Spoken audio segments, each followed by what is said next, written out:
Baik, Pak. Isi Bapak Yawe. Iya, Baik. boleh ya. Iya, saya akan mulai pembahasan daftar Elohim hari ini. Pembahasan daftar Elohim hari ini yaitu session yang ke-9 dari Time Travel dan saya beri title yaitu Portal atau pintu gerbang. Ya, jadi kita akan melihat keberadaan daftar Elohim mengenai pintu gerbang atau portal.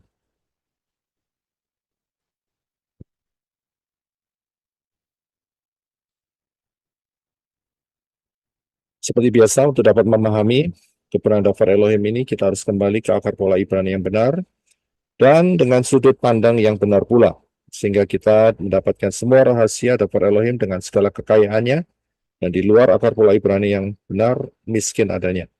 Kita harus paham bahwa di dalam akar pola Ibrani yang benar, kita mengenal 22 huruf Ibrani, mulai dari Aleph, Bet, Gimel, Daret, He, Waw, Zayin, Chat, Tat, Yod, Kaf, Lamet, Mem, Nun, Samek, Ayin, Pe, Sade, Kof, Resh, Shin, dan Taf.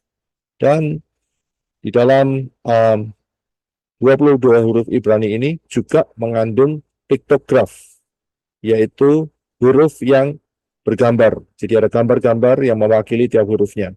Seperti contohnya saja, Aleph adalah kepala lembu, Bet itu rumah, Gimel itu kaki atau onta, Dalet itu jalan atau pintu, ya, dan seterusnya. Saudara bisa lihat. Selain daripada itu, memiliki juga angka gematria. Angka gematria adalah angka matematikanya Bapak Yahweh. Kalau kita bilang, kalau kita memahami matematika, maka matematika adalah bahasa yang memberikan suatu kepastian. Ya, jadi ada angka gematria di setiap hurufnya. Contohnya adalah Aleph adalah 1, Bet 2, Gimel 3, dan itu sampai Yod 10. Kemudian Kaf bukan 11, tetapi kelipatannya, yaitu 20. Kemudian Lamek 30, Mem 40, Nun 50. Kemudian sampai di Kaf. Kaf itu 100, dan setelah 100 bukan 101 atau 110, akan tetapi kelipatannya, yaitu Resh 200, kemudian Shin 300, dan Tau 400. Ya, itu polanya seperti demikian, saudara. Ya, dan mendatangkan banyak berkat. Nanti kita akan bisa lihat di pengajaran kita hari ini. Dan ini merupakan satu paket yang sangat luar biasa yang Bapak Yahweh berikan kepada kita di dalam zaman akhir ini, supaya kita dapat melihat cara kerja yang sangat dahsyat daripada Bapak Yahweh melalui bahasa Ibrani ini. Ya. Kita harus juga wajib ingat bahwa di tangan saudara ada Brit Gadasa, Tanak dan Brit Gadasa, Perjanjian Lama dan Perjanjian Baru, yang di dalamnya ada ayat-ayat yang lengkap menjelaskan mengenai sejak penciptaan Syamayim atau surga sampai Yerusalem yang baru, itu sudah ada. Ya, tinggal kita dapat memahami dan meletakkan di posisi yang benar untuk ayat-ayat tersebut. Time travel, melintasi waktu, pengajaran ini adalah untuk melengkapi saudara dalam menggali daftar Elohim, memahami case by case, kasus per kasus, yang akan kita lihat dari daftar Elohim, dan membongkar roh-roh jahat macam, jenis, tipe, apa saja yang bersembunyi atau menguasai manusia, supaya saudara dan saya sebagai manusia-manusia Elohim berkemenangan sampai kita terangkat di dalam rapture. Ya, jadi kita belajar untuk melihat case by case, ya, kasus per kasus. Dan ini sangat detail sehingga kita dapat memahami, dapat menggali, menikmati, mempelajari, dan mempraktekannya dalam kehidupan kita sehari-hari.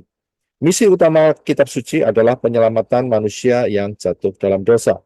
Ini misi utamanya. Jadi misi utama daripada kitab suci yang diberikan dari Bapa Yahweh, diinspirasikan kepada manusia-manusia Elohim, ya, untuk menuliskannya ribuan tahun yang lalu, itu tujuannya untuk penyelamatan manusia. Dalam 2 Timotius 3 ayat 16-17 dikatakan, semua firman yang diilhamkan Elohim itu berguna untuk mengajar, memberikan teguran, memperbaiki kesalahan, mendidik dalam kebenaran, supaya manusia Elohim menjadi sempurna, diperlengkapi untuk melakukan setiap perbuatan baik.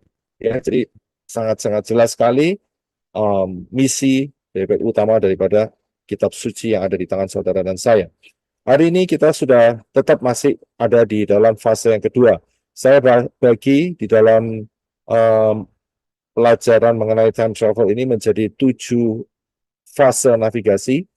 Ya, fase pertama 2 sampai yang ke-7, dan kita sekarang masih ada berada di dalam fase yang kedua. Ini hanya untuk memudahkan saudara.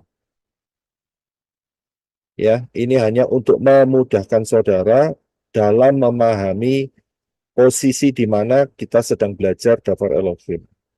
Ya, saya rasa ini bukan fase kedua juga ya, tapi saya yakin ini sudah bergerak dari antara 2 dan 3.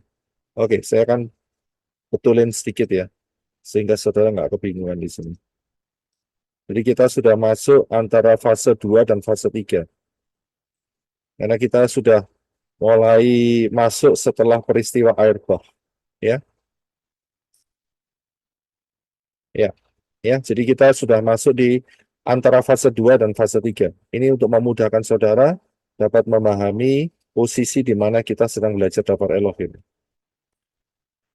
Ya, dan kita sedang berada di kitab Kejadian. Dalam kitab Kejadian ini supaya kita dapat memahami ya mengapa kita ada di bumi seperti sekarang ini, dan juga kita mengetahui ya bagaimana rencana Bapak Yahweh membenahi bumi ini sebelum didiami, dan kemudian mengetahui permulaan peradaban manusia. Nah, kita hari ini belajar sedikit ya soal itu.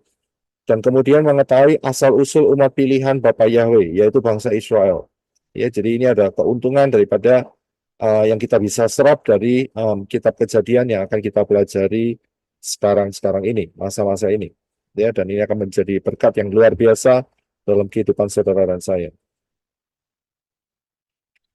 Kita harus juga paham bahwa kitab Kejadian ini ditulis oleh Moshe.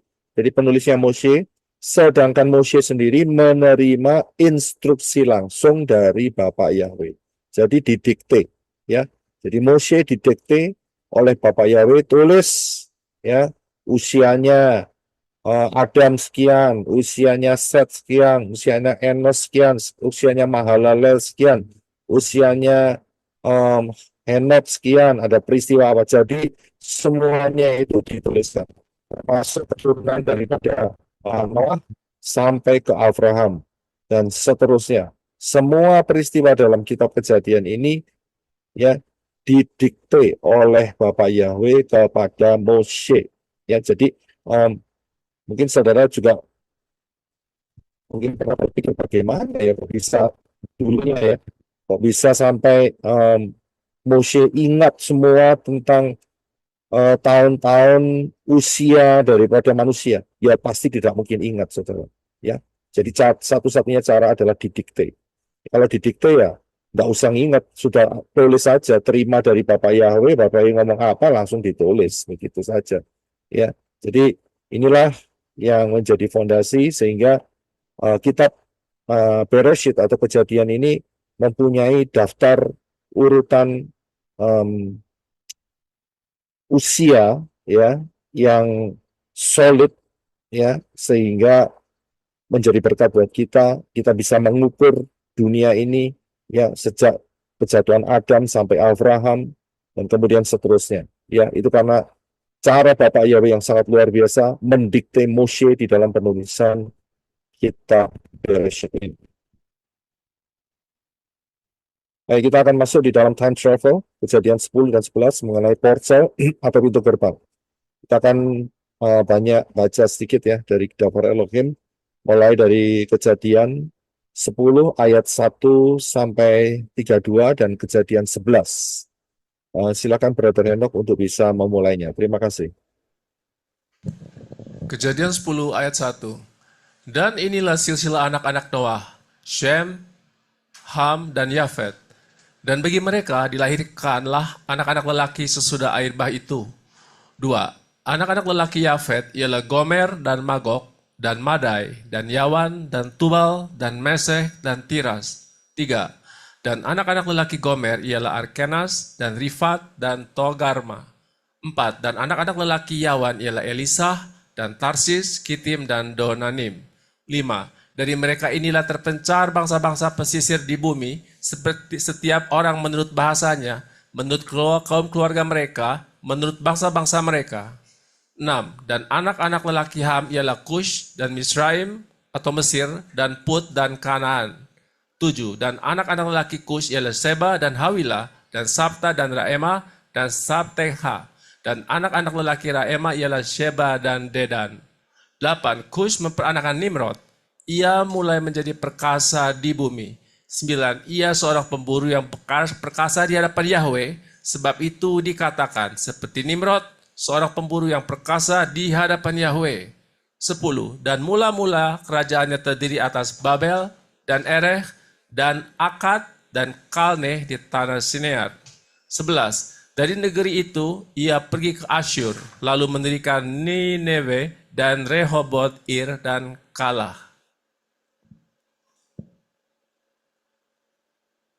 12. Dan Resen yang terletak antara Niniwe dan Kalah itu adalah kota yang besar. 13. Dan Mesir memperanakan orang Ludim dan orang Anamim dan orang Lehabim dan orang Naftuhim. 14. Dan orang Patrusim dan orang Kalsluhim. Mereka inilah asal mula orang Filistin dan orang Kathorim. 15. Dan Kanaan memperanakan Sidon anak sulungnya dan orang Het. 16. Dan orang Yebusi dan orang Amori dan orang Girgasi. 17. Dan orang Hewi dan orang Arki dan orang Sini. 18. Dan orang Arwadi dan orang Semari dan orang Hamati, dan kemudian terseraklah kaum-kaum Kanaan ini. 19. Dan daerah perbatasan orang Kanaan adalah dari Sidon ke arah Gerar sampai ke Gaza, ke arah Sodom dan Gomora dan Atma dan Zeboim sampai ke Lasa. 20. Inilah keturunan Ham menurut kaum keluarga mereka, menurut bahasa-bahasa mereka, menurut tanah-tanah mereka, menurut bangsa-bangsa mereka. 21. Dan telah dilahirkan pula bagi Sem, bapak dari semua keturunan Eber, saudara Yafet yang tertua itu. 22. Anak-anak lelaki Shem ialah Elam dan Asyur dan Arphaxad dan Lud dan Aram. 23. Dan anak-anak lelaki Aram ialah Uz dan Hul dan Geter dan Mash. 24. Dan Arphaxad memperanakan Sela dan Sela memperanakan Eber. 25. Dan bagi Eber telah dilahirkan 2 anak laki-laki. Namanya seorang Pelek, sebab dalam zamannya bumi terbagi. Dan nama adiknya ialah Yoktan. 26. Dan Yoktan memperanakan Almodad dan Selef dan Hazar Mawet dan Yerah. 27. Dan Hadoram dan Uzal dan Dikla. 28. Dan Obal dan Abimael dan Sheba. 29. Dan Ofir dan Hawila dan Yobab. Inilah semuanya keturunan Yoktan. 30. Dan tempat kediaman mereka ialah dari Mesa ke arah Sefar, yaitu sebuah gunung di sebelah timur. 31. Inilah keturunan Shem menurut kaum keluarga mereka, menurut bahasa-bahasa mereka, menurut tanah-tanah mereka, dan menurut bangsa-bangsa mereka. 32. Inilah kaum-kaum keturunan Noah menurut silsilah-silsilah mereka sesuai bangsa-bangsa mereka. Dan dari mereka inilah bangsa-bangsa telah tersebar di bumi sesudah air bah itu.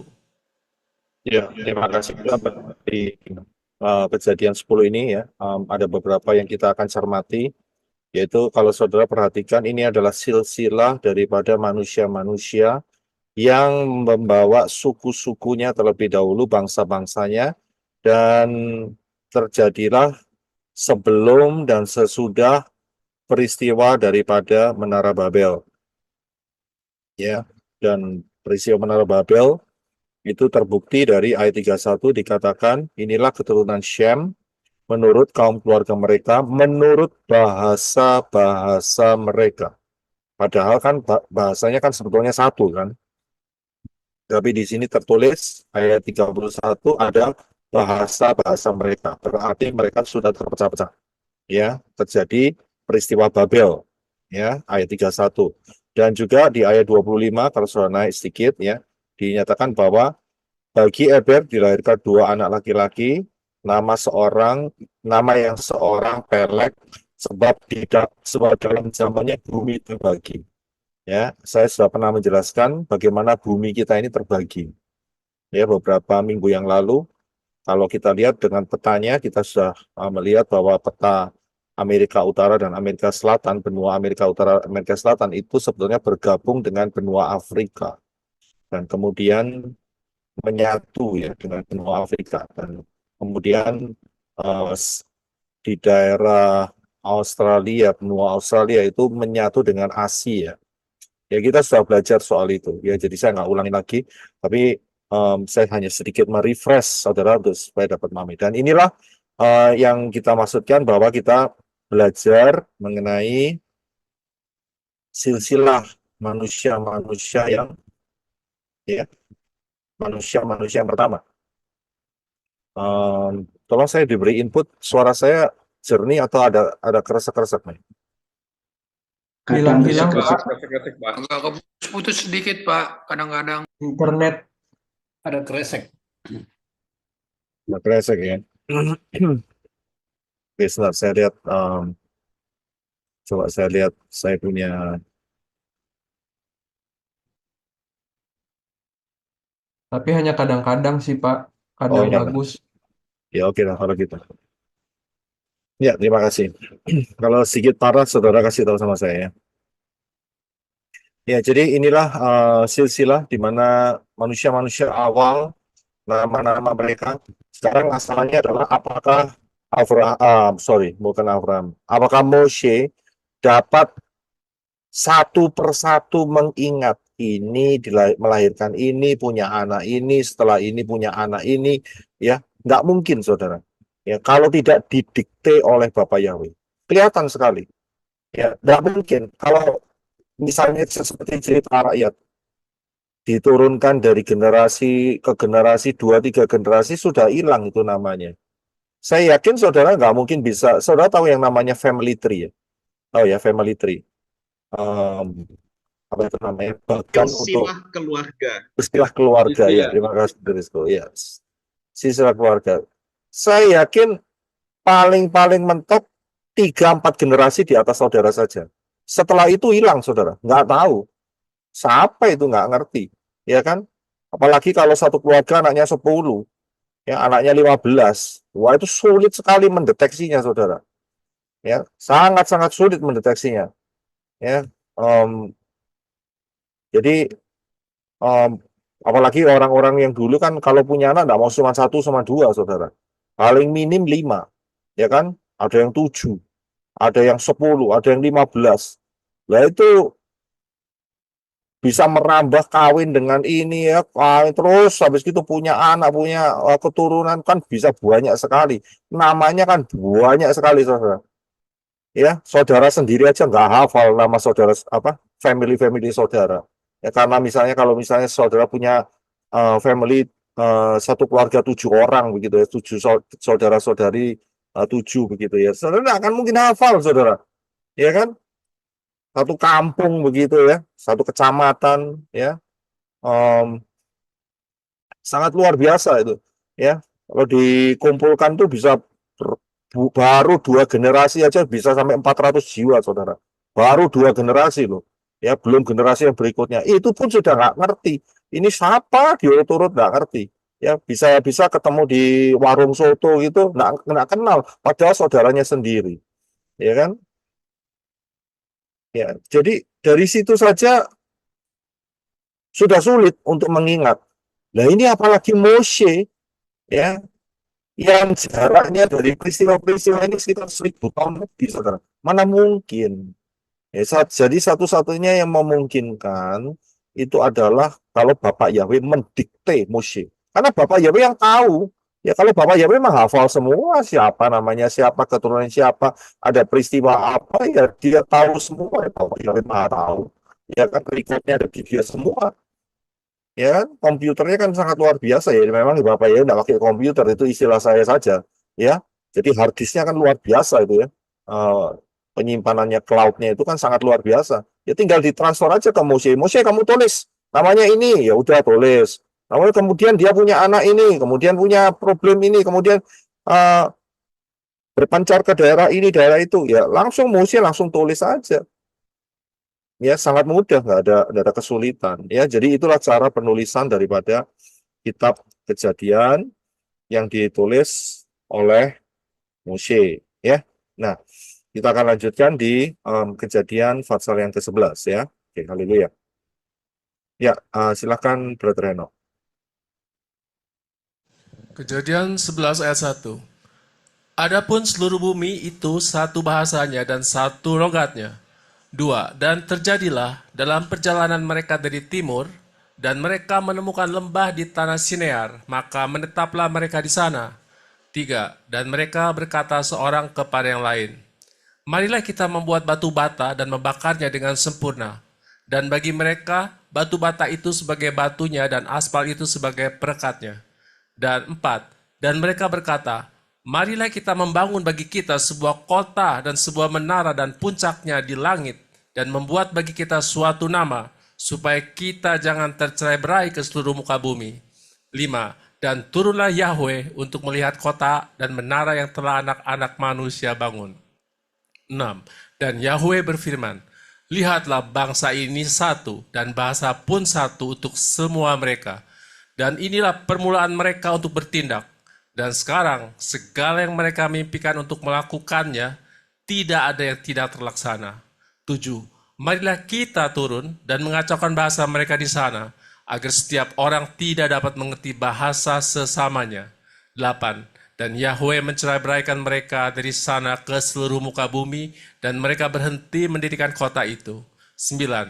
Itulah sebabnya orang memanggil namanya Babel, karena di sana Yahweh telah mengacau balaukan bahasa seluruh bumi, dan dari sana Yahweh telah mencerai-beraikan mereka ke seluruh permukaan bumi.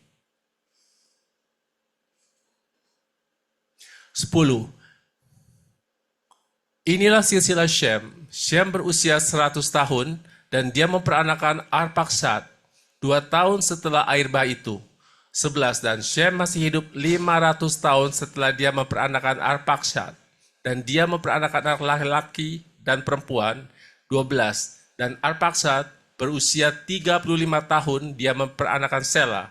13. Dan Arpaksad masih hidup 403 tahun setelah dia memperanakan Sela, dan dia memperanakan anak-anak lelaki dan perempuan. 14. Dan Sela berusia 30 tahun, dan dia memperanakan Eber. 15. Dan Sela masih hidup 403 tahun setelah dia memperanakan Eber, dan dia memperanakan anak-anak lelaki dan perempuan. 16. Dan Eber berusia 34 tahun, dan dia memperanakan Peleg. 17. Dan Eber masih hidup 430 tahun setelah dia memperanakan Peleg, dan dia memperanakan anak-anak lelaki dan perempuan. 18. Dan Peleg berusia 30 tahun, dan dia memperanakan, I think Pak Yosef needs to go back to the previous.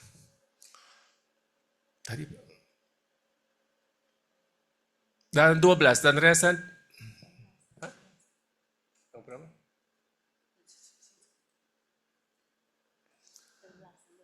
dan 16. Dan Eber berusia 34 tahun, dan dia memperanakan Peleg. 17. Dan Eber masih hidup 430 tahun setelah dia memperanakan Peleg, dan dia memperanakan anak lelaki dan perempuan. 18. Dan Peleg berusia 30 tahun, dan dia memperanakan Rehu. 19. Dan Peleg masih hidup 209 tahun setelah dia memperanakan Rehu, dan dia memperanakan anak-anak lelaki dan perempuan. 20. Dan Rehu berusia 32 tahun, dan dia memperanakan Serug. 21. Dan Rehu masih hidup 207 tahun setelah dia memperanakan Serug, dan dia memperanakan anak-anak lelaki dan perempuan. 22. Dan Serug berusia 30 tahun, dan dia memperanakan Nahor.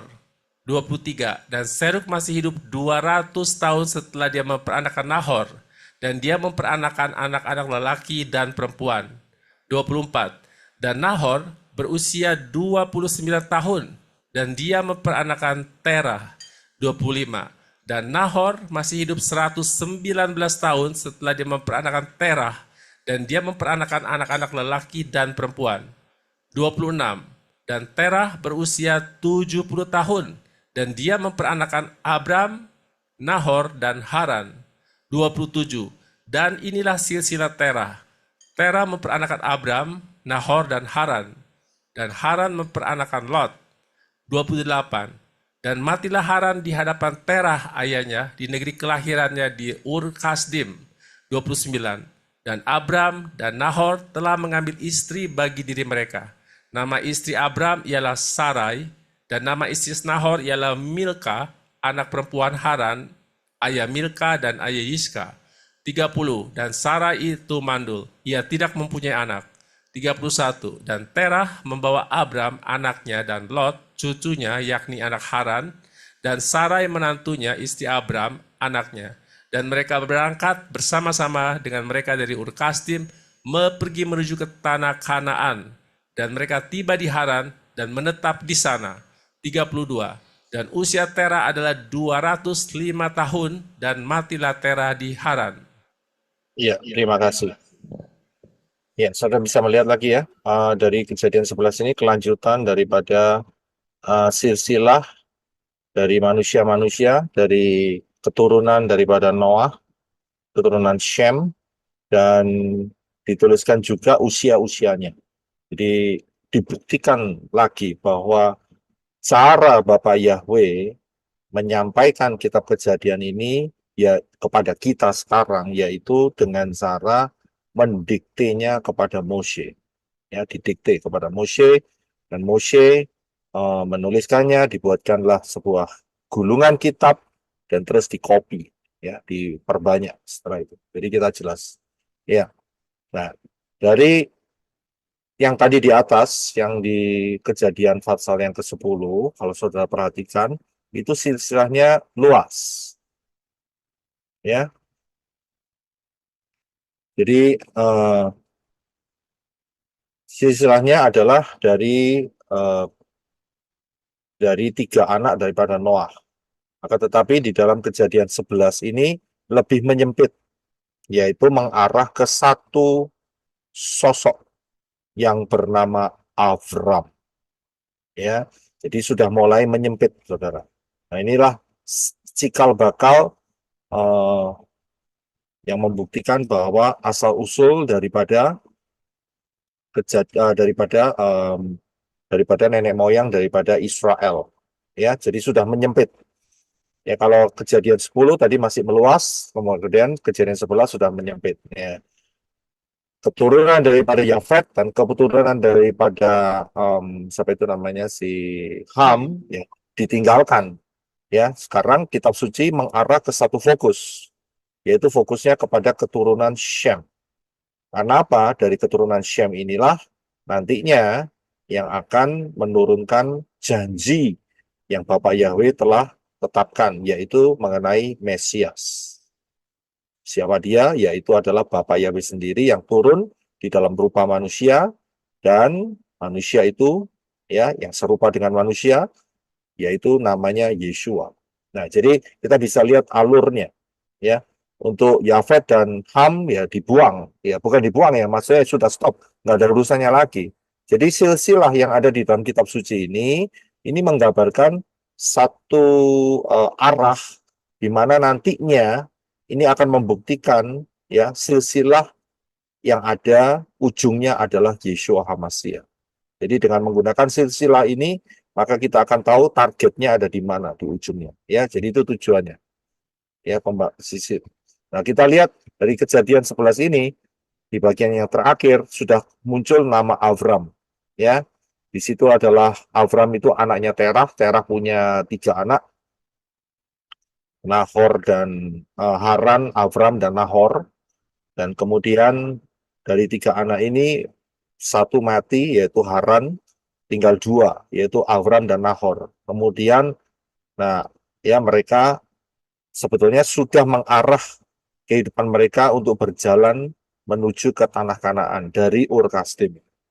Ya, dari Ur Kasdim. Kita sudah lihat petanya beberapa saat yang lalu bahwa mereka mengikuti aliran sungai Efrat. Masih ingat ya? Jadi mereka ikutin sungai Efrat, sehingga perjalanan dari Ur Kasdim menuju ke tanah Kanaan itu 2 tahunan. Tetapi di tengah-tengahnya tiba-tiba yang terjadi adalah ya sampai di satu kota di titik yang namanya Haran. Nanti minggu depan kita akan lanjutkan dengan menggunakan peta, tapi saya beritahukan aja sebelumnya, disitulah ternyata Terah mati. Ya, jadi itulah kira-kira demikian. Jadi sudah ada rencana mereka menuju Kanaan, sudah ada rencana. Ya, nanti kita akan bahas lebih dalam di dalam perjalanan Avram minggu depan. Tapi hari ini kita akan melihat mengenai portal. Ya, ada beberapa hal yang kita akan lihat, yaitu di dalam Kejadian 10 ayat yang ke-8, 9 dan 10. Di situ ada kata atau nama Nimrod. Ya. Dan Nimrod ini merupakan cucu daripada Ham. Karena Ham punya anak yaitu Kus, Misraim, Put, dan Kanaan. Anak laki-laki Ham ada 4 yang ditulis ya, yang ditulis. Dan salah satunya adalah Kush, dan Kush ya itu memperanakkan Nimrod. Jadi Nimrod ini adalah cucunya Ham. Ya, cucunya Ham. Dia menjadi orang yang perkasa di bumi. Ya, dan dari peristiwa Nimrod kita tahu bahwa dialah yang mendirikan Babel. Kita tahu Babel ya. Dan kemudian juga dari dia keluar Niniwe. Ya. Kita juga tahu Asyur ya dan Niniwe. Kita sudah tahu ya soal Niniwe ini berarti akan berhubungan dengan kitab Yonah. Ya, jadi ada urut-urutannya, Saudara. Iman kita ini bukan iman yang asal-asalan, nggak tahu dari mana, cerita dari mana, entah dari mana, ya karangan dari mana, nggak ada buktinya, tidak. Tetapi iman dasar kepercayaan kita kepada Bapa Yahweh dalam Yeshua HaMashiach kita ini mempunyai fondasi fakta sejarah juga. Dan tempat-tempat yang sudah betul-betul eksis, betul-betul nyata, betul-betul ada. Ya, jadi bukan iman abal-abal entah dari mana, karangan ya atau halusinasi dan sebagainya. Tidak demikian. Ya, bisa dibuktikan dengan apa yang Davar Elohim nyatakan, yaitu ada fakta-fakta sejarah daerah-daerah yang memang real, ya memang ada dan memang real. Nah, sedikit mengenai Nimrod ya, ingin saya tambahkan, tapi saya nggak cantumkan di sini. Siapa yang pernah dengar mengenai jubah Adam? Mungkin Brisco pernah dengar jubah Adam. Saya belum pernah, Ada Pak. di Siapa yang pernah dengar? ada Saya ada Pak, di kitab yang suci, Pak. Saya Pak, mana ya lupa. Yang dicuri sama Ham ya, Pak ya. Ada, Saya ya. pernah dengar Pak di Itu kitab Yaser Hayaser. di kitab Yaser ya, kalau nggak Yasar ya, kitab Yasar ya. Itu Moshe Iya, kalau betul, saya nggak Pak. salah. Iya, Yang Pak, dicuri. kitab Yasar. Iya betul Pak. Kitab Yasar. Kitab Yasar ya. Iya, oke. Ya saya cuma mendengar aja, tapi saya rasa ada kebenarannya juga. Moshe. Ya, saya rasa ada kebenarannya juga. Bagi yang belum dengar, mungkin saudara ya sedikit lah. Kalau sampai saya salah ya mohon dikoreksi lah. Jadi begini saudara, ingat bahwa Bapak Yahweh itu melihat Adam dan Hawa telanjang karena dosa, dan kemudian berusaha menutupi ketelanjangannya dengan daun pohon ara, betul? Dan Bapak Yahweh tidak menyetujui, yaitu dengan cara demikian mereka akan telanjang lagi. Satu-satunya cara untuk supaya mereka menutupi ketelanjangan dosanya, yaitu dengan pengorbanan domba. Dan itu dibuatkan jubah. Ya, jadi kita sudah tahu dalam kitab Kejadian pasal 3. Jadi Adam dan Hawa keluar dari Taman Eden itu tidak telanjang, tetapi sudah ada jubahnya, jubah itu. Nah, jubah itu ternyata itu jubah memang dibikin oleh Bapak Yahweh sendiri. Tangan Bapak Yahweh sendiri yang merakit, yang menyembelih, yang membentuk jubah itu. Dan jubah itu kononnya menurut dari peristiwa kitab yang hilang itu mempunyai kekuatan ilahi. Ya, saya tidak mau ngomong magis, nanti saudara pikirannya kok kekuatannya setan. Tidak. Ya, jadi saya bilang kekuatan ilahi yang luar biasa. Dan siapa yang memakai jubah itu, maka dia akan menjadi orang yang ternama. Ya, yang sangat luar biasa. Kalau tidak salah juga, dari jubah itu diturunkan ke Henok. Ya, koreksi ya kalau salah ya. Saya cuma dengar begitu aja. Saya cuma sampaikan aja. Paling tidak sebagai referensi. Ya, ingat ya, sebagai referensi. Dan itu diberikan ke Henok, sampai ke tangan Henok. Karena itu Henok menjadi raja. Ya, dan Henok menurunkan kepada Metusalah. Metusalah juga menjadi raja. Nah, setelah Metusalah, kita tahu peristiwanya bahwa ada nubuatan di mana saat Metusalah matinya Metusalah, maka disitulah tahun air bah itu diturunkan, ya. Nah, itu diberikan kepada Noah, begitu, ya. Diberikan kepada Noah jubah itu. Nah, di saat zaman Noah, menurut kononnya ceritanya itu jubah itu hilang gara-gara disembunyikan sama Ham, begitu, ya. Nah, disembunyikan sama Ham, diberikan kepada Nimrod, ya, diberikan kepada Nimrod. Dan karena itulah tertulis bahwa Nimrod adalah orang yang perkasa, ya, orang yang berkuasa dan perkasa. Dia raja, begitu, ya. Dan katanya, menurut cerita itu, pertama-tamanya Nimrod ini orangnya takut Bapak Yahweh. Akan tetapi setelah dia jadi sangat besar dan terkenal, dia berubah setia dan dia uh, meninggikan diri dan yaitu dia menjadi kesetanan, begitu, ya, kena influence setan dan sebagainya. Dan disitulah masuknya roh-roh jahat, sehingga Nimrodlah yang yang memulai semua cikal bakal akar daripada agama-agama pagan, ya. Nah, kalau saudara lihat itu sudah saya bahas dari PR yang saya berikan, yaitu mengenai agama hybrid. Ya, kalau saudara belum ke sana, silakan ke sana. Ya, jadi itu kira-kira seperti itu. Mengapa kok Nimrod dia bisa menjadi penguasa yang menguasai dunia saat itu, ya. Dikatakan Nimrod ia mulai menjadi perkasa di bumi, ya. Jadi kurang lebih kita punya reference, ya, backup reference cerita yang seperti itu bahwa Nimrod menerima jubah Adam itu dan setelah itu hilang, saudara. Ya, entah kemana. Ya, jadi inilah yang mengapa di dalam Kejadian 10 ini tertulis demikian. Ya, dan kemudian dia mendirikan kerajaan-kerajaan yaitu Babel, Erek, Akkad, Kelneh di tanah Sinear, kemudian Niniwe, Rehoboth-ir, dan Kalak. Ya, jadi saudara bisa juga melihat di dalam pengajaran agama hybrid yang telah saya berikan, ya. Disitulah nanti saudara akan lihat inilah cikal bakal dari agama-agama pagan yang ada di seluruh dunia. Nah, kita akan lihat mengenai portal, ya, di mana Kejadian 11 dikatakan bahwa mereka adalah satu bahasanya dan satu logatnya. Jadi cuman satu, ya, bukan terpisah-pisah. Tadi kita sedikit membahas di Shem, ya. Di Shem itu ada bahasa-bahasanya. Berarti peristiwa di yang Kejadian 10 ayat 30 sekian itu tadi, itu sudah terpecah-pecah bahasanya. Tapi ini kita kembali lagi dalam Kejadian 11, dikatakan bahwa seluruh bumi saat itu manusianya hanya satu bahasanya dan satu logatnya.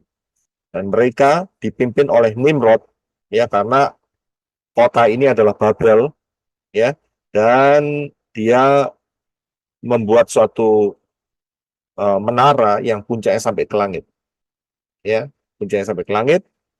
Nah, kalau kita lihat dari sisi teknologi sekarang, saudara mau naik ke langit tinggi pun juga mentok di sana nggak kelihatan apa-apa, begitu, iya kan? Nah, akan tetapi yang sangat unik di sini adalah ayat yang kelima. Karena ayat kelima dikatakan bahwa turunlah Yahweh untuk melihat kota dan menara yang telah anak-anak manusia bangun. Jadi sudah dibangun oleh anak-anak manusia saat itu. Dan kota dan menara ini mampu menarik Yahweh yang ada di Syamayim. Itu turun. Padahal dimensi daripada Bapak Yahweh itu adalah dimensi alam roh, alam supernatural. Sedangkan kota dan menara ini adalah dimensi fisik manusiawi. Ya. Ada apa kok bisa dimensi fisik yang dibangun ini itu menarik Yahweh sampai turun ke dunia, begitu, untuk melihat, ya, kota dan menara itu. Lah, bukankah Yahweh bisa ngintip aja kan dari Syamayim kan? Oh, dilihat gitu aja kan bisa kan? Tetapi enggak. Kok sampai ada perkataan maka turunlah Yahweh untuk melihat. kota dan menara. Unik kan? Sebetulnya kalau Yahweh kan bisa saja lewat Syamayim dia tinggal buka monitornya gitu ya. Misalnya kalau ada monitor saya nggak tahu ya. Tapi kan dia maha kuasa ya. Jadi kan bisa aja dilihat gitu ya. Kan nggak usah tertulis gini kan. Ya sehingga Bapak Yahweh nggak usah menginstruksikan atau mendikte Moshe. Moshe tulis, maka turunlah Yahweh untuk melihat kota dan menara yang telah dibangun anak-anak manusia itu. Kan nggak perlu seperti itu mestinya. Bisa aja kan ditulisnya seperti ini. Maka Yahweh melihat dari Syamayim apa yang dikerjakan anak-anak manusia membangun kota dan menara itu. Kan selesai gitu kan. Tapi aneh, Yahweh harus turun, ya kan, harus masuk ke dunia ini untuk melihat. Seperti nanti zamannya Abraham, Yahweh itu menemui Abraham disertai dengan 2 malaikat. Saya bisa lihat sebelum peristiwa Sodom dan Gomora. Itu dia harus turun untuk melihat anak-anak manusia di bumi ini. Ya, unik juga ya. Jadi dalam hal ini kita bisa melihat bahwa inilah pergerakan Yahweh. Alasannya apa ya kita tidak tahu. Yang jelas ya bahwa Yahweh mau melihat apa yang ada di bumi ini dan yang dilakukan oleh anak-anak manusia ya saat itu, yaitu dengan menggunakan teknologi yang saat itu membangun kota dan menara saat itu. Nah, berarti dari sini saya bisa lihat di sini kita bisa belajar bahwa ini sebetulnya adalah portal, pintu gerbang. Jadi yang dibangun oleh Nimrod, oleh manusia-manusia zaman itu sebelum mereka terpecah, ya, mereka membangun sebuah bentuk menara, bentuk kota dan ada menaranya, yaitu sebuah portal yang akan berhubungan antara alam fisik dengan alam supernatural, begitu. Ya, mereka bangun secara fisik tetapi mempunyai hubungan yang akan mengkoneksikan antara bumi, ya, dunia fisik dengan dunia alam supernatural. So, bisa lihat ya, inilah yang dibangun.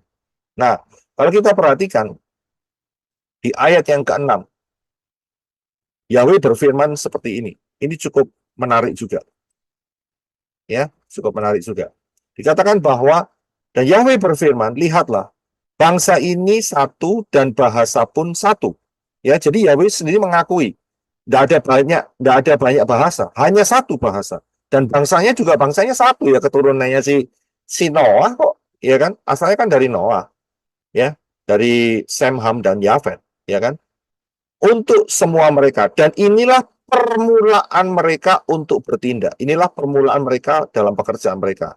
Dikatakan, dan sekarang segala yang mereka mimpikan untuk melakukannya tidak ada yang tidak terlaksana, alias semuanya terlaksana.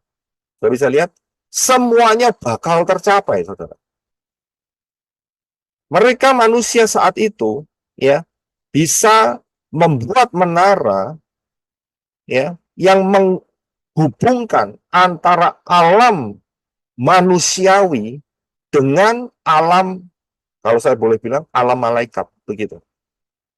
Ya. Dikatakan tidak ada yang tidak terlaksana, berarti semuanya itu bisa terlaksana. Terlaksana dengan bantuan siapa? Dengan bantuan siapa kira-kira? Malaikat jatuh. Fallen angel. Iya. Jadi dengan bantuan malaikat-malaikat yang jatuh, saudara. Dengan bantuan roh setan. Saudara bisa lihat, ini mampu. Jadi nggak ada batasannya lagi buat manusia. Ya, manusia akan mampu, ya, dengan menggunakan media, yaitu berhubungan dengan roh-roh jahat. Dan itu terbukti tidak? Terbukti, saudara. Sangat-sangat terbukti. Ya, kira-kira saudara bisa memberikan contoh portal apa saja yang ada di dunia ini? Kira-kira? Borobudur, Pak. Iya, Borobudur.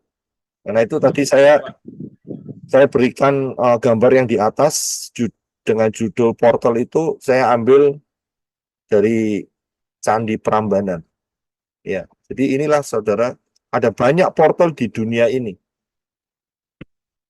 Ya, ini portal semua, saudara. ya, dari piramid, ya, dari candi-candi, dari tempat-tempat pura dan sebagainya, ya, dari tempat macam-macam lah, ya, untuk menjangkau Syamayim, ya, ya, menurut mereka Mas Syamayim, ya, tapi sebetulnya itu adalah portal, pintu gerbang,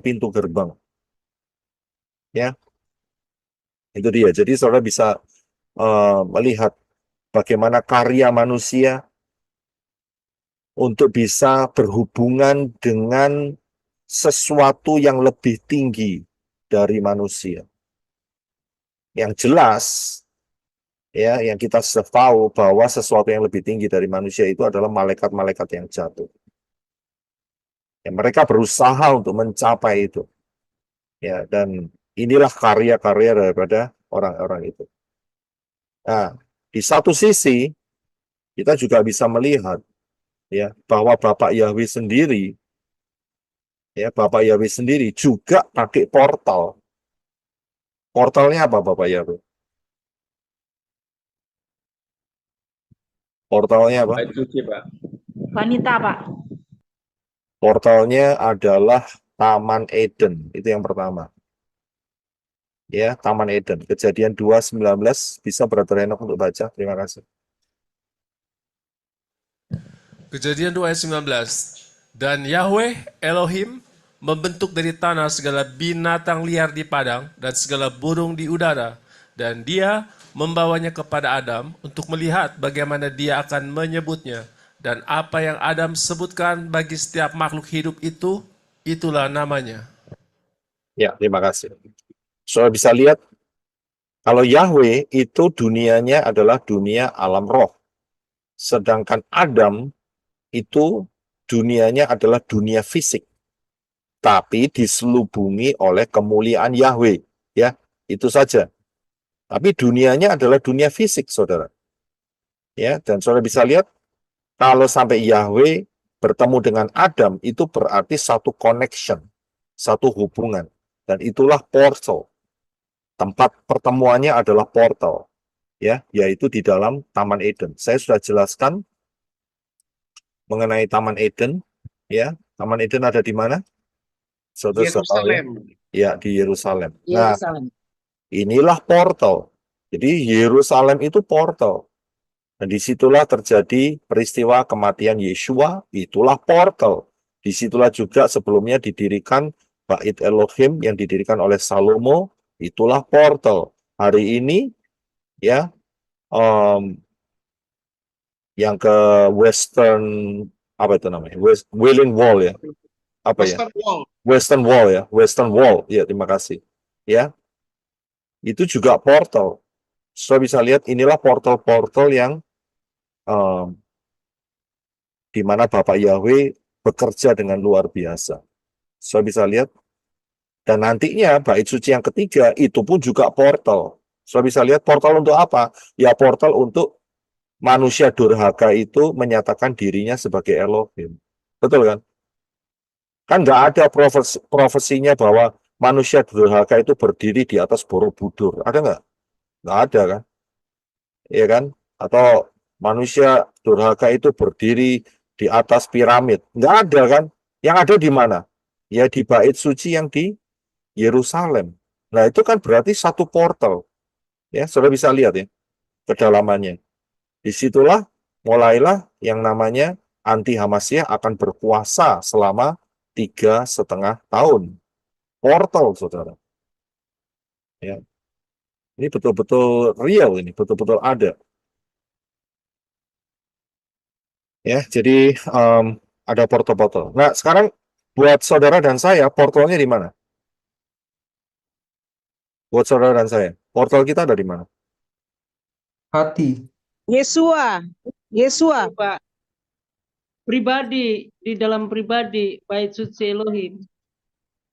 Ya, Portal jadi kita adalah iman.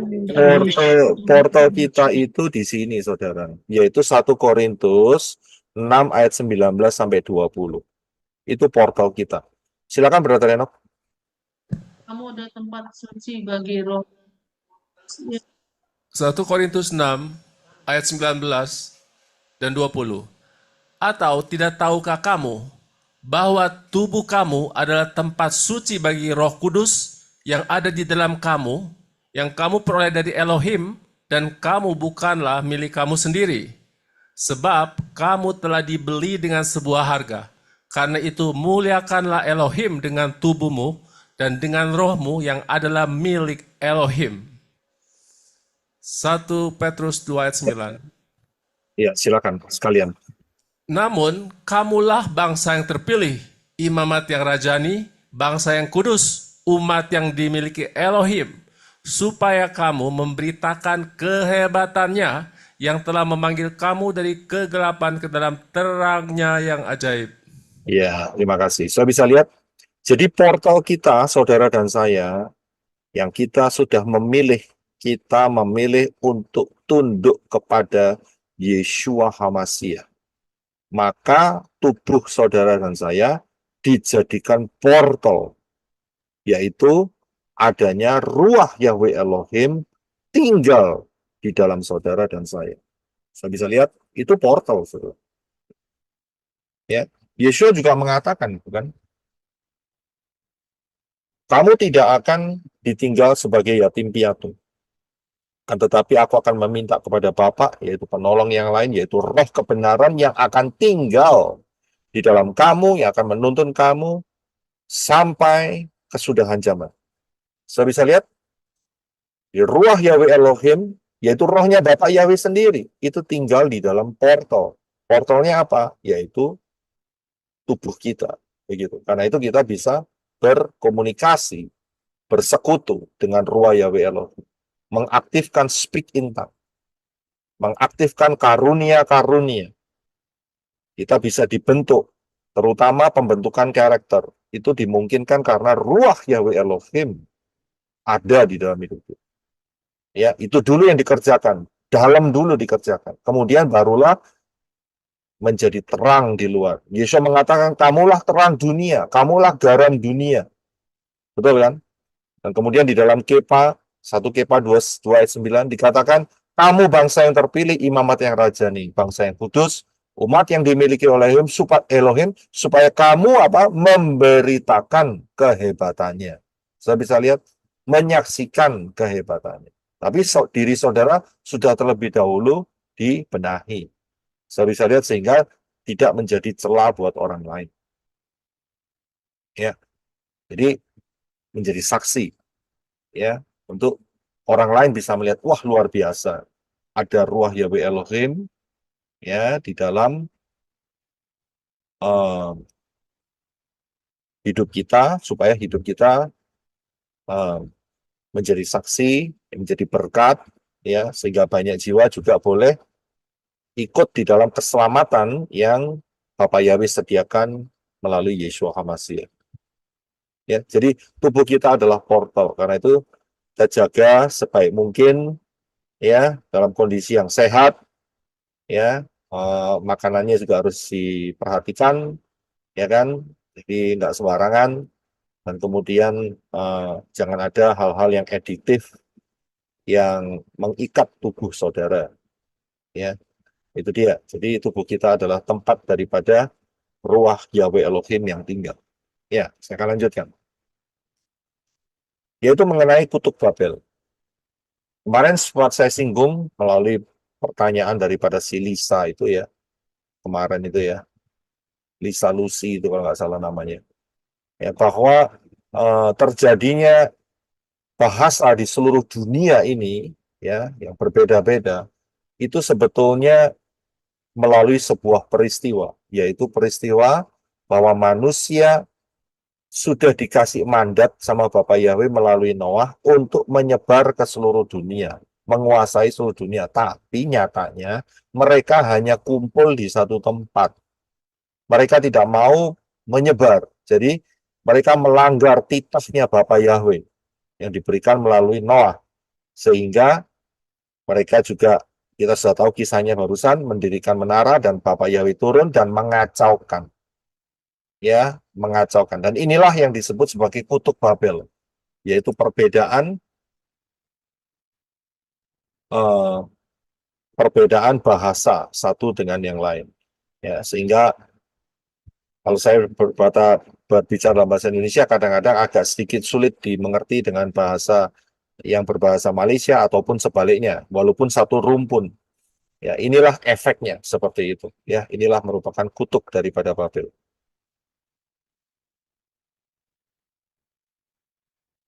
Ya, karena di dalam Kejadian 11 ayat 7, 8 dan 9 dikatakan, marilah kita turun dan mengacaukan bahasa mereka di sana agar setiap orang tidak dapat mengerti bahasa sesamanya. Dan Yahweh mencerai-beraikan mereka dari sana ke seluruh muka bumi. Mencerai-beraikan mereka dari sana ke seluruh muka bumi, dan mereka berhenti mendirikan kota itu. Iya, tidak ada yang mau kerja. Karena tidak ngerti satu sama lain, saudara. Itulah sebabnya orang memanggil namanya Babel. Karena di sana Yahweh telah mengacau baloukan bahasa seluruh bumi. Dan dari sana Yahweh telah mencerai-beraikan mereka ke seluruh permukaan bumi. Ya, seluruh permukaan bumi. Jadi dicerai-beraikan.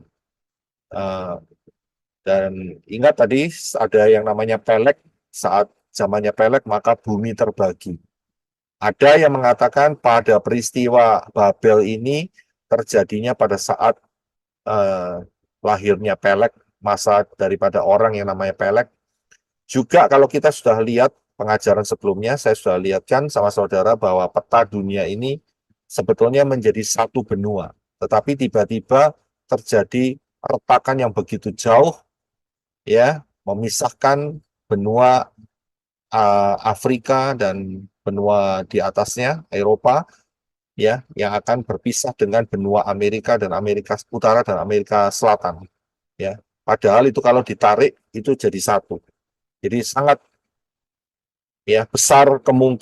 sangat besar kemungkinan dari retakan itu kita bisa satukan bahwa sebetulnya sebelumnya dunia ini menjadi hanya satu kontinen, satu apa itu namanya, satu benua saja, ya, satu benua saja. Ya, tapi banyak yang di luar sana memberikan pendapat yang lain. Ya, boleh-boleh saja lah. Ya, tapi terbukti dari penemuan-penemuan, ya, jenis-jenis binatang dan sebagainya ada kesamaan di pesisir benua Afrika dengan di daerah pesisir benua Amerika Latin. Itu ada kesamaan. Ya, jadi sangat besar kemungkinan. Ya, kalau saudara lihat peta yang di atas, saudara lihat ya, sebelah kiri atas ada kutub Babel dan ada semua bangsa manusia. Kalau saudara lihat benua Amerika yang sebelah kiri, Amerika Utara, Amerika Selatan, itu bersatu, ya, cocok pas dengan benua Afrika. Ya, mungkin tidak bisa terjadi, sangat mungkin sekali. Saat itu kita sedang bicara soal terbelahnya bumi ini dan Pak Herwin memberikan informasi mengenai gempa yang ada di Palu. Ya, dan itu membuat retakan yang terjadi walaupun terjadinya hanya dalam waktu 1 hari, bahkan kurang dari 1 hari, terjadi retakan yang begitu hebat. Jadi nggak perlu jutaan tahun, ribuan miliar juta tahun untuk bikin benua Amerika dan Amerika Utara, Amerika Selatan dan benua apa itu namanya, Afrika begitu jauh, di tengah-tengahnya ada lautan Atlantik. Nggak perlu. Bapak Yahweh sanggup kok melakukannya. Bahkan nanti nggak lama lagi juga akan terjadi di dalam kitab Wahyu kan tertulis bahwa apa itu namanya, gunung-gunung akan bergeser, pulau-pulau akan hilang nanti dalam zaman apa, anti Hamasiyah yang cuma 3,5 tahun loh. Pulau bisa hilang, saudara. Pulau-pulau bisa hilang. Nggak perlu jutaan tahun, saudara. Nggak perlu. Ya, 1 hari hilang. Bapak Ibu bilang. Bahkan Yesus sendiri bilang, kalau kamu punya iman sebiji sesawi, kamu bisa mindah apa? Apa yang bisa dipindah? Saudara tahu kan ayatnya? Gunung. Gunung bisa dipindah loh. Yesus sendiri yang bilang seperti itu loh. Ya, jadi saya yakin ilmuwan-ilmuwan yang mengatakan bumi ini sudah miliaran tahun sehingga terbentuk ini, terbentuk itu, saya bilang, ya dibanding dengan Bapak Yahweh ya cuma 1 hari, nggak ada masalah. Ya, saya lebih percaya dengan omongannya Bapak Yahweh, dengan kitab suci. Dan itu terbukti sekali. Ya, daripada omongannya ilmuwan-ilmuwan yang nggak ada faktanya sama sekali, begitu ya. Jadi kita bisa lihat di sana. Ya, jadi dari sinilah kutub Babel, yaitu dicerai beraikannya manusia saat itu. Ya. Nah, sekarang kita akan melihat mengenai bahasa. Ya, bahasa itu apa? Saya sedikit coba ambil ya sedikit pengertian dari search engine ya. Bahasa adalah sistem komunikasi manusia yang dinyatakan melalui tanda, bunyi, atau ungkapan tertulis yang terstruktur. Bahasa digunakan oleh manusia untuk berkomunikasi, bekerja sama, berinteraksi, mengidentifikasi diri. Ya. Bahasa meliputi kata, kumpulan kata, klausa, kalimat yang diucapkan secara lisan maupun tulisan. Bahasa merupakan kemampuan yang dimiliki manusia. Kajian ilmiah bahasa disebut ilmu linguistik. Ya, seperti saya sedang ngomong sama saudara, ini pasti menggunakan media. Ya, medianya adalah bahasa, saudara. Ya, dan Bapak Yahweh sendiri juga menggunakan media bahasa untuk menjangkau manusia yang terhilang. Ya, Bapak Yahweh sendiri menggunakan media bahasa. Lah kalau gitu kan saudara nggak ngerti, nggak paham. Kita juga semua nggak paham. Ya. Jadi medianya adalah bahasa. Jadi Bapak Yahweh menggunakan media bahasa supaya kita dapat memahami siapa dia, rencananya apa yang dia lakukan, ya sejarahnya bagaimana. Itu kan menggunakan bahasa semua, saudara. Ya. Nah, sekarang kita lihat contohnya. Ini benda apa kira-kira? Kapal pesiar. Ya, lengkapnya sih kapal pesiar. Lengkapnya kapal pesiar. Ya. Ya. Lengkapnya kapal pesiar. Tapi kalau kita perhatikan, ini adalah kapal. Ya. Memang jenisnya adalah kapal pesiar. Nanti kalau pakai kapal induk ya lain lagi, itu untuk peperangan begitu. Tapi intinya adalah kapal. Ya. Kapal itu 5 huruf, KAPAL. Bahasa Inggrisnya adalah ship. SHIP, ship. Ya. Kalau kita lihat kapal atau kita lihat ship, ya, apa yang menarik dari tulisan KAPAL atau SHIP? Apa yang menarik? Apa yang menarik? Nggak ada menarik, Pak. Nggak ada Ada menarik. tapi kita belum tahu. Ya, kalau kita cuma lihat aja, nggak usah lihat gambarnya lah. Tadi kan saya pancing saudara supaya saudara dapat mengidentifikasi. Itu kan cara bahasa kan, menggunakan visualisasi, ya kan, dengan ada kapal pesiar. Saya hanya memancing saudara, ini gambar apa? Kalau saudara ngomong ini gambar mobil, wah saudara harus cek dulu di dokter, ya. Gambar kapal kok jadi gambar mobil, ya. Jadi saudara paham. Jadi untuk memancing. Nah, sekarang pertanyaan berikutnya adalah apa yang menarik dari kata kapal? KAPAL atau SHIP. Apa yang menarik? Ya. Kalau cuma KAPAL, SHIP ya cuma begitu aja, satu kata begitu saja, kapal dan ship begitu saja. Ya, kecuali orang Jawa ya atau orang Surabaya tahu kapalan. Tahu kapalan? Siapa yang tahu di sini kapalan? Iya, kulit yang tebal. Kulit yang tebal, Pak. Ya, Surabaya pasti tahu, orang Jawa. Kapalan itu beda ya, bukan kapal ya, kapalan. Kapalan itu kalau saudara apa itu namanya, kulitnya jadi tebal, ya.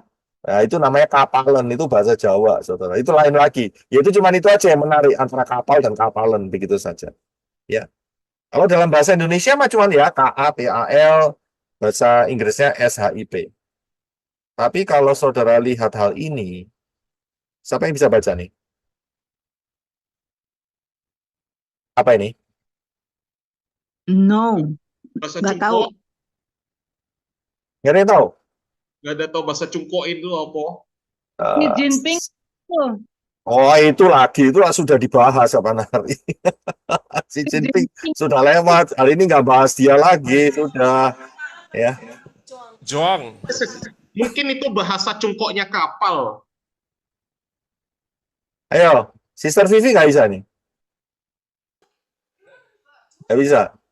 Di sini ada Sister Jenny lah dari Singapura. Katanya Bahtera ya, Pak. ini Bahtera. huruf Joang, katanya Joang dibahasakannya, Pak Yosef. Joang.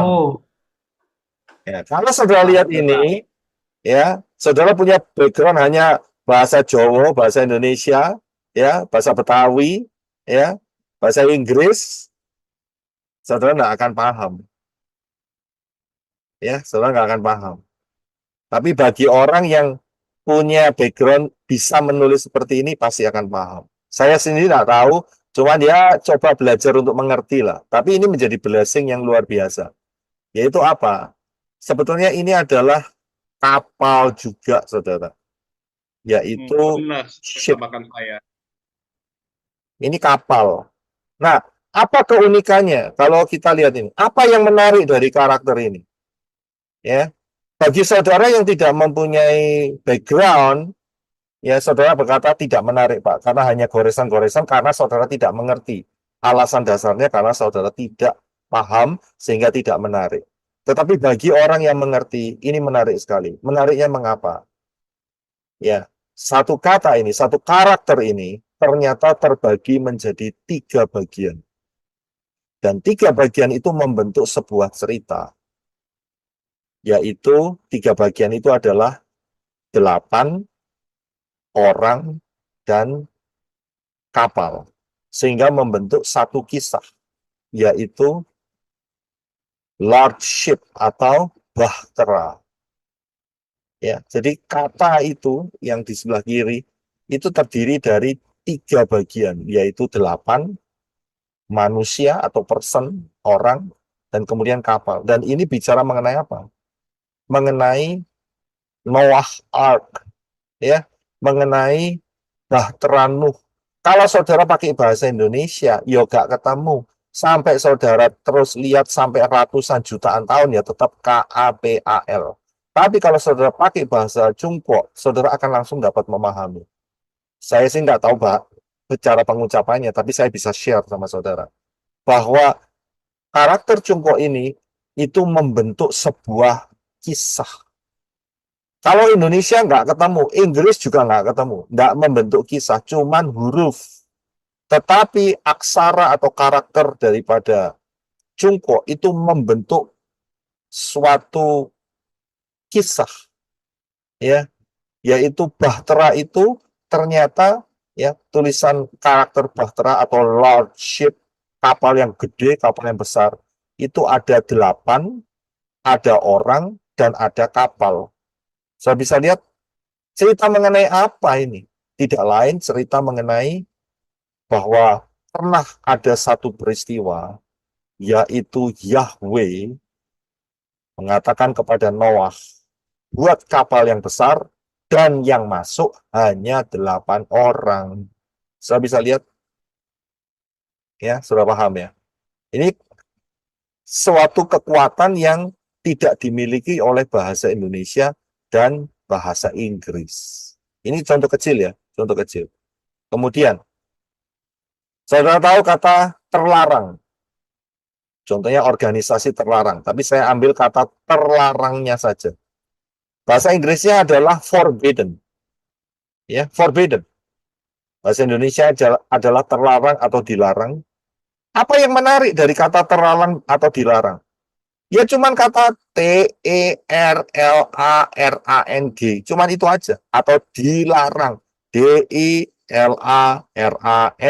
Sudah selesai.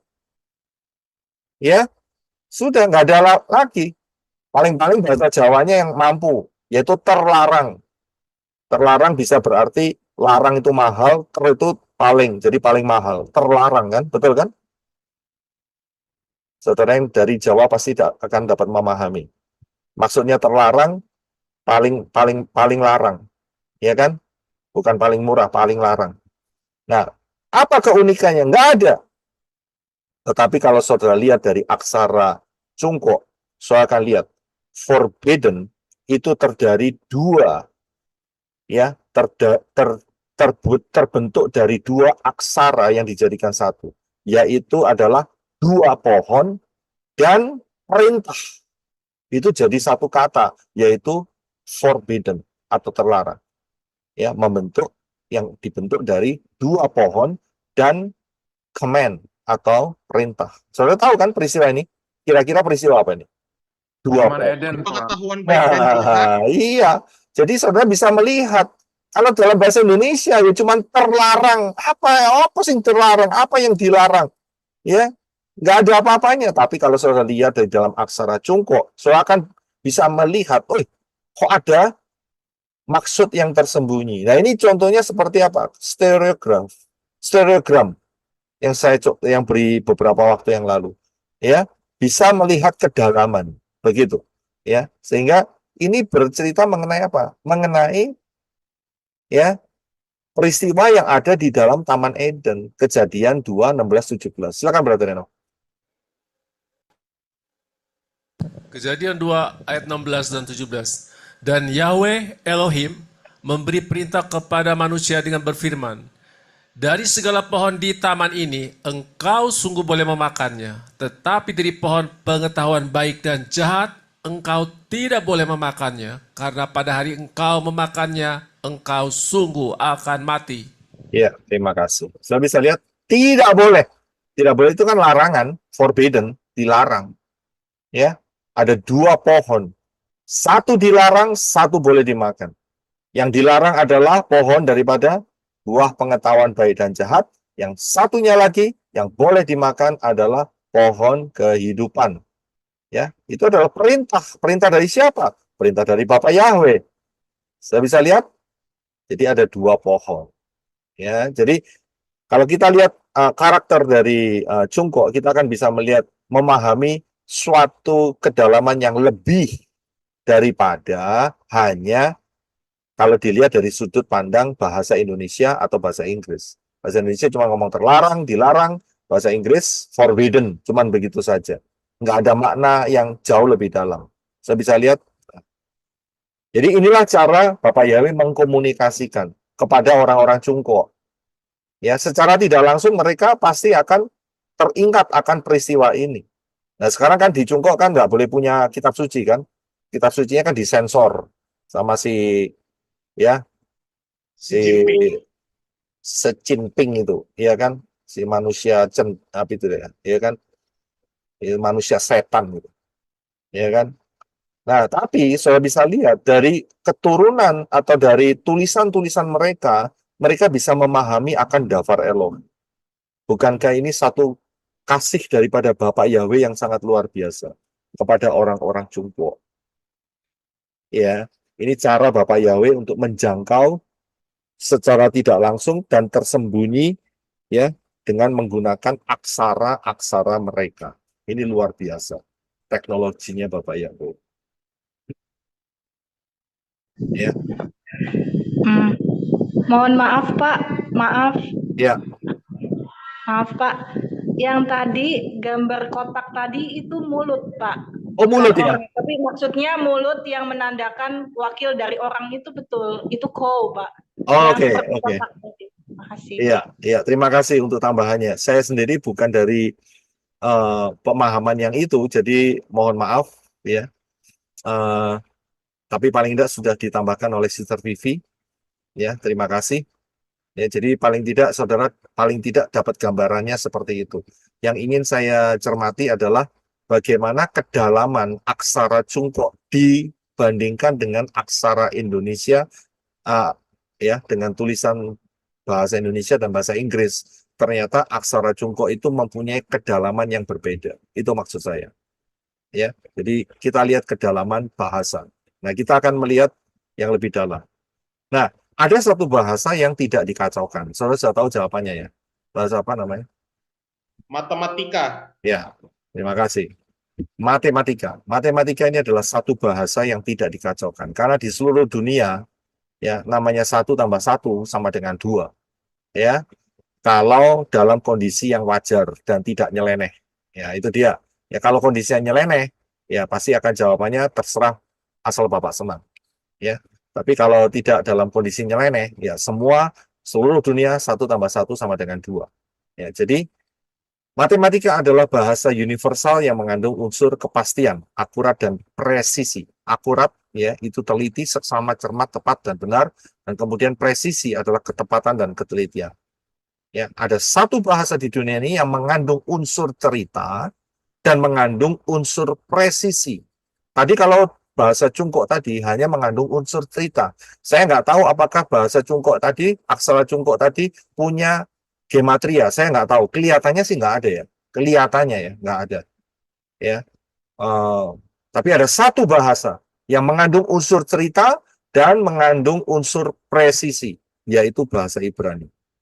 Bahasa Ibrani luar biasa, karena itu di atas saya sudah katakan huruf Ibrani itu mempunyai piktograf. Ya, piktograf itu gambar, huruf bergambar, dan juga mempunyai angka gematria. Ya, nah disinilah kekayaannya luar biasa kalau kita melihat dari huruf-huruf Ibrani. Contohnya yang saya beri satu aja, karena banyak sekali yang sudah saya ungkapkan. Ya, saya berikan satu aja dalam pemahaman ini, seperti nama Elohim kita, yaitu Yahweh. Bacanya dari kanan ya. Yod-He, Waw-He. Y-H-W-H. Dari kanan ke kiri. Yahweh. Nah, kalau kita lihat dari piktografnya, maka itu ya berbicara mengenai lihat tangan, lihat paku. Ya, lihat tangan, lihat paku. Peristiwa apa? Ya, peristiwa penyalipan. Penyalipan siapa? Yesua. Begitu. Itulah kekayaannya. Jadi suatu kekayaan lebih daripada bahasa Ibrani dibanding bahasa Cungkok dan juga bahasa, terlebih lagi bahasa Indonesia dan bahasa Inggris. Saya bisa lihat, diharapkan orang-orang Israel ya dapat memahami, tapi anehnya sampai hari ini ya mereka juga berkeras hati menolak Yeshua HaMashiach. Sayangnya di situ. Dan luar biasanya apa? Saudara dan saya jatuh cinta dengan sistem ini. Kita menyenangi, menyukai, dan kita sangat luar biasa kalau kita dapat pemahaman yang dahsyat dari Bapak Yahweh, ya, dari huruf-huruf ini. Orang Yahudi ya meremehkannya, kita merupakan harta yang sangat berharga. Itu sangat dahsyat, luar biasa. Ya, dan di dalam Yod-Heh-Waw-Heh ini juga ada angka gematrianya. Ya, ini hanya satu contoh saja yang bisa berikan hari ini. Yod itu 10, He itu 5, Waw 6, He 5. Jadi kalau di total semua adalah 26, dan dibuat satu digit, 26 itu adalah 2 ditambah 6 sama dengan 8. 8 itu adalah berbicara kekekalan. Ya, pemeliharaan yang kekal, pagar kekekalan yang disediakan Bapak Yahweh. Jadi kalau kita percaya kepada Yahweh, ya, itu tepat, ya, bahwa kita pasti akan diselamatkan. Asal kita ada di dalam Yahweh, Yahweh di dalam hidup kita. Begitu pula dengan Yeshua, ya, juga angka terakhirnya adalah 8. Sama seperti itu. Ya. Nah, disinilah bahasa matematika itu bekerja di dalam tangan Bapak Yahweh sebagai satu pembuktian kepastian. Jadi saudara nggak akan pakai yang namanya nama-nama yang lain, ya, yang tidak ujung-ujungnya adalah angka gematrianya 8. Karena Yahweh, angka gematria terakhir jika disatukan adalah angka 8, dan Yeshua pun juga angka 8. Yang memberikan kekekalan, kehidupan kekal, pagar keselamatan, dan sebagainya. Ya, di luar itu meleset. Kalau mereka mengatakan nama juru selamat adalah Yahshua, berarti angka terakhirnya tidak 8. Berarti itu namanya sudah salah. Ya, inilah fungsi daripada matematika angka gematria, di mana ada kepastian. Ya, kita tidak salah langkah, kita tidak salah jalur. Nah, untuk mengenai hal ini, saya harapkan saudara bisa belajar dari 2 pengajaran yang telah saya berikan, yaitu mengenai Bereshit, nubuatan yang super dahsyat, dan juga Akarif, nubuatan Nabi Yesaya, Raja Yeshua HaMashiach, datang kedua pada tahun keberapa? Titik. 2 pengajaran ini saya sudah berikan reposting kembali di dalam pelayanan Menorah, dan hanya pengajarannya saja, sehingga saudara bisa belajar, menikmatinya, dan bertumbuh di dalam pengenalan akan Davar Elohim. Ya, saya harapkan saudara bisa belajar 2 pengajaran ini. Ya, di dalamnya ada beberapa contoh mengenai gematria dan sebagainya. Yang terakhir yang ingin saya bagikan, dari menggunakan gematria ini kita bisa mengukur kita bisa tahu ya bahwa jadwalnya, kalendernya Bapak Yahweh itu sudah hampir habis, saudara. Hampir habis. Ya, dengan menggunakan kata Bereshit dan Akarif. Ya, Bereshit yang sebelah kiri, pengajaran Bereshit, dan kemudian pengajaran Akarif yang sebelah kanan, itu kalau dijadikan satu, itu membuktikan bahwa kita ini sudah ya hampir menyelesaikan 6.000 tahun sejak kejatuhan Adam dan Hawa. Ya, sejak kejatuhan Adam dan Hawa. Ya, dan sudah tidak lama lagi. Kita sudah di tahun 2024. Ya, dan tidak lama lagi akan ada kedatangan Yeshua HaMashiach. Kalau berdasarkan pola Shemitah, saudara tahu tahunnya. Kalau pola Yobel ditambah 1 tahun. Itu saja. Ya, saudara sudah tahu tahunnya. Saudara bisa lihat pengajaran-pengajaran yang sudah super dahsyat, yang sangat memberkati. Dan ini sudah dinyatakan oleh Davar Elohim. Dari mana kita bisa tahu? Ya, bahwa kita sudah hidup di zaman akhir dan kurang berapa tahun lagi. Ya, dari firman, dari kata Bereshit, dari kata Acharit. Ada di mana itu? Ya, ada di Davar Elohim, ada di Tanakh, ya, ada di Torah, Nevi'im, dan Ketuvim. Perjanjian lama, ada di sana. Tapi bacanya pakai bahasa apa? Ya, pakai bahasa Ibrani. Pakai bahasa Indonesia ya, sampai saudara ya masuk liang kubur ya, saudara nggak akan dapat apa-apa, saudara ya. Dipentelengi begitu ya, diliatin, dipelototin gitu ya, atau dilihat terus gitu sampai matanya merah copot gitu. Nggak akan bisa ketemu kalau dalam bahasa Indonesia, bahasa Inggris. Baliklah ke dalam bahasa Ibrani, maka rahasia ini akan terbuka dengan sangat luar biasa. Waktu kita sudah tidak lama lagi. Sangat singkat. Dan itu berjaga-jagalah, segeralah mengambil keputusan untuk bertumbuh, karena ingat hari ini 2024. Kita sudah tahu, sebentar lagi kita sudah memasuki 6.000 tahun. Ya, masa 6.000 tahun akan digenapi setelah kejatuhan Adam dan Hawa. Banyak peristiwa sedang terjadi dengan dahsyat di tengah-tengah kita sekarang ini. Nah, itu berjaga-jagalah supaya jangan sampai kita ketinggalan rapture. Ya, karena kita sudah masuk di dalam 3,5 tahun cycle Shemitah yang pertama, dan tidak lama lagi kita akan ada rapture. Ya, tetaplah setia, tetaplah kokoh, tetaplah bertumbuh, tetaplah mengasihi Bapak Yahweh dalam Yeshua HaMashiach. Ya, dan terus saudara boleh masuk menjadi 5 gadis yang bijaksana. Satu kali nanti saya dan saudara, seluruh tim Arizona, dan juga pelayanan Menorah, ya, boleh masuk di dalam pengangkatan. Kita terangkat di dalam rapture, mengenakan tubuh kemuliaan, dan tinggal selama-lamanya bersama Yeshua HaMashiach. Ya, itu kerinduan yang sangat luar biasa. Bagi mereka yang belum, segeralah masuk di dalam pintu yang benar, yaitu Yeshua HaMashiach. Yod Shin Waw Ayin. Yeshua, bacanya Yeshua. Yod Shin Waw Ayin, itu bacanya Yeshua. Nggak pernah ada Yod Shin Waw Ayin dibaca Yesus. Nggak akan pernah ada. Ya, jadi pintu satu-satunya yang benar adalah Yeshua. Kalau saudara tidak masuk melalui Yeshua, berarti saudara akan terhilang. Karena saudara sudah mendengar kebenaran firman ini. Ya, kecuali saudara belum mendengar. Itu terserah Bapak Yahweh, itu anugerah Bapak Yahweh. Tapi kalau saudara mendengar suara saya, ya, bahwa pintu keselamatan adalah Yod Shin Waw Ayin, Yeshua, dan saudara keras hati menolak, risiko tanggung sendiri. Ya, risiko tanggung sendiri. Kalau saudara nggak sampai kena rapture.